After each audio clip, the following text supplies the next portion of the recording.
বিসমিল্লাহির রহমানির রহিম। আজকে হজের গুরুত্ব সম্পর্কে আলোচনা করা হবে। হজ শরীয়তের একটি গুরুত্বপূর্ণ ফরজ। এটি ইসলামের 5 বুনিয়াদের অন্যতম একটি।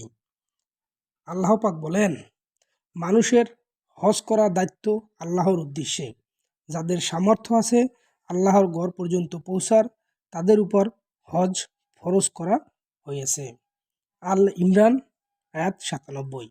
এ আয়াতে কাদের উপর হজ ফরজ তা বোঝানো হয়েছে।